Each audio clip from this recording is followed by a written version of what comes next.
clave importantísima, que es la relación entre el método del terror, que en definitiva es lo que persigue el terrorismo: aterrorizar, asustar, anular la capacidad de respuesta de la sociedad, de los posibles rivales, de los indiferentes, de todos los que no sean sujetos activos de su movimiento revolucionario, ¿no? Y entonces esa relación con los totalitarismos realmente viene de lejos, ¿no? Porque el totalitarismo, aunque se concreta en el marxismo-leninismo y en el nacionalsocialismo en sus expresiones, digamos, más sangrantes, más dramáticas, porque generó unos genocidios de dimensión industrial, sus semillas ya venían de lejos. En ese sentido, como comentaba Inma, en mi libro intentaba ser un poco provocador. En su momento al editor le propuse otro subtítulo, que era de la Revolución Francesa al islamofascismo. Entonces, bueno, era realmente un subtítulo que era provocador, que era, creo que bastante sintético, porque resume bastante bien la historia del terrorismo. Y ustedes me dirán, bueno, ¿qué tiene que ver la Revolución Francesa? ¿Qué es eso del islamofascismo? ¿Qué tiene que ver eso con los totalitarismos? Pues yo creo que tiene que ver todo. Con la Revolución Francesa se perpetra la primera manifestación de terrorismo moderno, que es el terrorismo de Estado del Comité de Salud Pública de 1793 a 1794. Es entonces cuando Robespierre desata la política de terror, que lo que persigue es eliminar a todos los oponentes de la revolución en su estado jacobino más radical.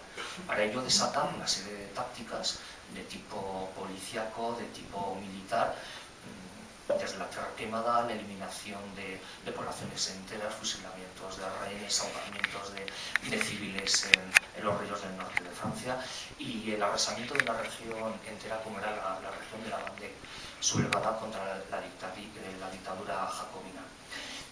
Pero Robespierre, para ello, esgrimió precisamente el término terror y afirmó en 1794 ya que el terror era la aplicación inflexible de la justicia, es una emanación de la virtud pública. Bueno, sorprendentemente Robespierre desarrolló ese terrorismo de Estado que devino en un genocidio en el nombre de la libertad, la igualdad y la fraternidad. Algo que nos puede chocar muchísimo, pero bueno, no es la primera vez que en nombre de utopías inalcanzables, en nombre de la clase obrera, en el nombre de la raza elegida, en el nombre de un paraíso ideal, el que sea, pues para ello hay que eliminar por la violencia, con extrema violencia, implacablemente, todo tipo de obstáculos, especialmente las personas que no comulgan con ese proyecto revolucionario, activa o pasivamente. Unos años después, Edmund Burke, un pensador conservador británico, proporcionó al término terror una conceptuación mucho más negativa, y entonces venía a decir en sus estudios sobre la Revolución Francesa que el terror es el ejercicio despótico de un poder contra sus súbditos cuando se desempeña de manera despótica e injusta. Durante varias décadas el terror tuvo esa connotación peyorativa. Sin embargo, volvió a ser recuperado por teóricos anarquistas, por teóricos nihilistas en la segunda mitad del siglo XX. Proudhon, Sergei Nechayev elaboraron otros conceptos convergentes, como era la propaganda por los hechos, el incipiente terrorismo anarquista. Y ya Sergei Nechayev, en su Catecismo Revolucionario, que escribió conjuntamente con Proudhon, cuando elabora y rescata ese término, una perspectiva profiláctica de la revolución social inevitable, que por medio de atentados muy llamativos despertaría a las masas de su estado de dominación y la alzaría contra los todopoderosos.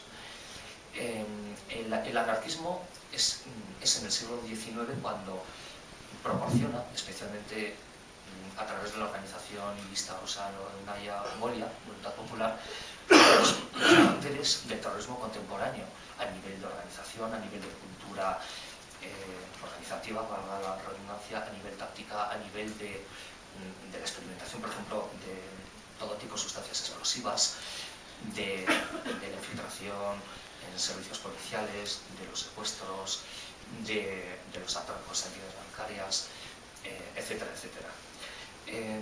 Pero no será hasta la irrupción y consolidación del marxismo y del marxismo-leninismo en que el terrorismo se convierte y se consolida en una auténtica ciencia, en una ciencia sobre la que han teorizado ilustres miembros de las academias de la guerra y de las ciencias humanas de la Unión Soviética, por ejemplo.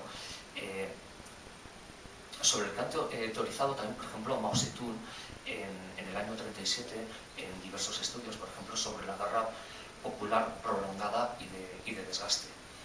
Es el marxismo-leninismo el que le proporciona entonces ese carácter de ciencia implacable, dotada de todo tipo de instrumentos, con una perspectiva, con un horizonte en el que combinan todo tipo de tácticas según las sociedades en las que se mueven, porque no tienen, igual que lo hemos conocido aquí en el País Vasco con ETA, no tienen ningún pudor, no tienen ningún tipo de escrúpulo moral en aplicar simultáneamente o sucesivamente, o de la forma que sea, la combinación que sea, todo tipo de tácticas, desde la participación política hasta el terrorismo selectivo, a la guerra de guerrillas, a la organización de organizaciones de masas, etcétera, etcétera.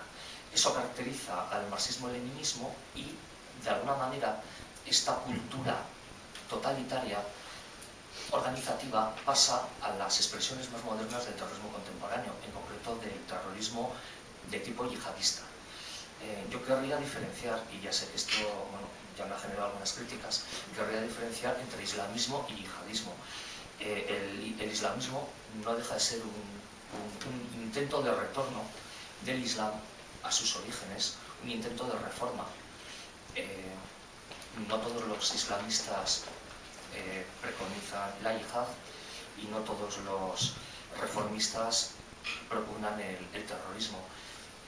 Únicamente sectores situados en su periferia y que han sido generalmente desacreditados y desautorizados por las mayores instituciones teológicas del Islam. Muy cerca, Hassan II, por ejemplo, comendador de los creyentes, desautorizó todo tipo de expresiones terroristas del yihadismo, porque consideraba que el yihadismo instrumentalizaba unos sentimientos, unas ideas de tipo religioso en áreas de un proyecto de tipo político y revolucionario. Es decir, la sustancia era la política y la revolución, no el motor del que se servían, que en este caso podían ser motores o motivaciones de tipo religioso. Bueno, me he extendido un poquito más de lo que había pensado inicialmente. Nos hubiera gustado a los aquí presentes establecer un diálogo de turno de respuestas y preguntas a todos ustedes, y por lo tanto, como todavía tenemos un ratito, si no me equivoco, pues les cedo la palabra a ustedes. O sea que, por favor, intervenciones, preguntas, críticas, cuestiones que no hayamos precisado o nos hayamos dejado en el tintero, que son muchísimas. Y muchas gracias.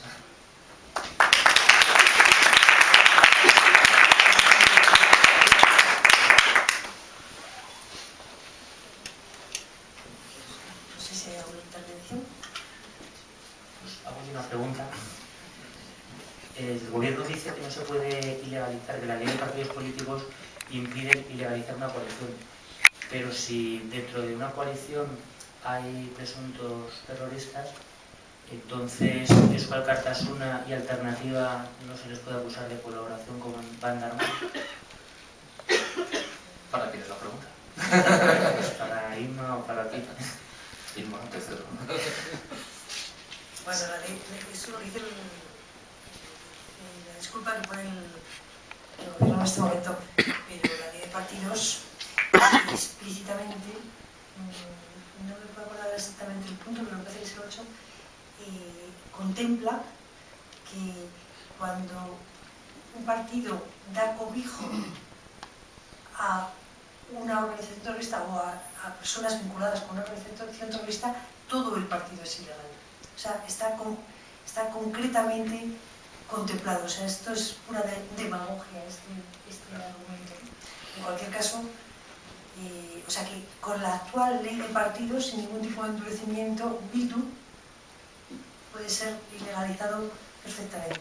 Otro día, en la presentación del libro de Carlos Iturralde, de Chelo Aparicio, justo una intervención de Ángela Cebes, que conoce muy bien la ley de partidos, aunque el autor materiales Ignacio Astarloa, que también está presente, donde lo puntualizaron de forma absolutamente clara y precisa, ¿no? Luego, esta segunda posibilidad de acusarles de colaboración con el terrorismo también podría evidentemente ser, pero no hace falta si ya se les ilegaliza directamente, ¿no? Pero también podría serlo todo. Desde luego, igual tenemos que terminar haciendo alguna cosa de este estilo si el gobierno no cumple con sus obligaciones, ¿no? Bueno, querría precisar un poquito. Uno de los argumentos que se ha esgrimido, creo que fue el ministro de Justicia, es que la ley de partidos no mencionaba expresamente la palabra coalición. Bueno, es un formalismo jurídico. Por todos ustedes es conocido que la izquierda abertzale cuenta con unos juristas de extraordinario y reconocido prestigio, bregados en la lucha diaria en todas las jurisdicciones por todo tipo de derechos políticos, penitenciarios, desde hace décadas. Conocen, Íñigo Iruin, etcétera, conocen perfectamente la legislación española y como otras tantas veces pues han querido buscar las fallas, las lagunas del sistema. El recurrir o el mencionar que la ley de partidos políticos no mencione la figura coalición, bueno, es un mero formalismo, porque en el peor de los casos siempre nos podemos remitir al Código Penal. Siempre nos podemos remitir al Código Penal. Lo que sucede es que realmente Alternativa, que es una extensión de Izquierda Unida, y Euskal Alkartasuna vienen escenificando con la autodenominada Izquierda Abertzale unos diálogos desde hace ya varios años en los que con unos juegos de palabras, con unas dialécticas espectaculares, han introducido un factor de confusión tremenda. Y realmente esta es la palabrería que han arrojado sobre el debate, sobre el escenario de ese nuevo polo soberanista, las formas que debía configurar, los pasos a dar a corto, a medio, a largo plazo, etcétera, que realmente casi hemos perdido la perspectiva de quiénes participan en esta batalla y por qué. Vamos a ver, hay que ser realistas. Euskal Alkartasuna es un partido de cuadros en declive constante, con una clase dirigente que está perdiendo calidad progresivamente. Escuchar a Pi Urizar, el secretario general de Euskal Alkartasuna, realmente, bueno, es lamentable si lo comparamos con sus antecesores en el cargo, porque indica la pérdida de cultura política de su clase dirigente. Alternativa es un partido de autobús. Todos sus miembros cabrían en un autobús o en un microbús, ¿no? Si somos un taxi, a lo mejor. Entonces, ¿qué van a hacer estas pescadillas entre la gran merluza y la izquierda abertzale? Se los van a comer. Entonces, por mucho que hablen de escenarios, por mucho que hablen de procesos, por mucho que hablen de eliminación, de condena de todo tipo de violencias, hay que ver quién sale ganando. De la vieja pregunta de los juristas, ¿quién sale ganando de todo esto? Pues es evidente, es Eta Batasuna. Eta Batasuna gana porque plantea una batalla, de nuevo, en el ámbito legal, en el que intenta mantener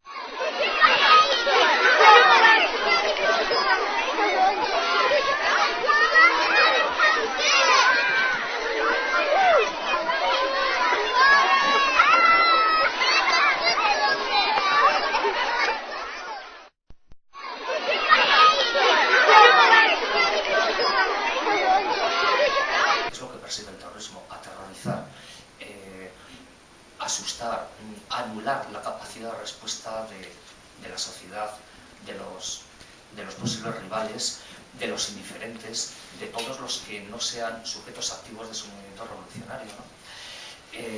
Y entonces esa relación con los totalitarismos realmente viene...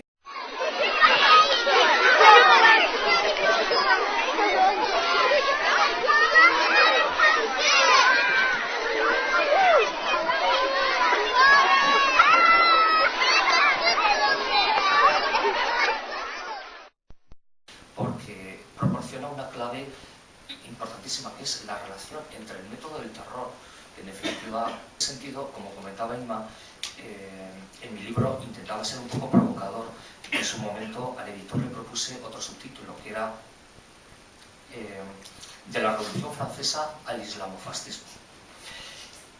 Entonces, bueno, era realmente un subtítulo que era provocador, que era, creo que bastante sintético, porque resume bastante bien la historia del terrorismo. Viene de lejos, ¿no? Porque el totalitarismo, aunque se concreta en el marxismo-leninismo y en el nacionalsocialismo en sus expresiones, digamos, más sangrantes, más dramáticas, porque generó unos genocidios de dimensión industrial, sus semillas ya venían de lejos. Y ustedes me dirán, no, ¿qué tiene que ver la Revolución Francesa? ¿Qué es eso del islamofascismo? ¿Qué tiene que ver eso con los totalitarismos? Pues yo creo que tiene que ver todo. Con la Revolución Francesa se perpetra la primera manifestación de terrorismo moderno, que es el terrorismo de Estado del Comité de Salud Pública de 1790.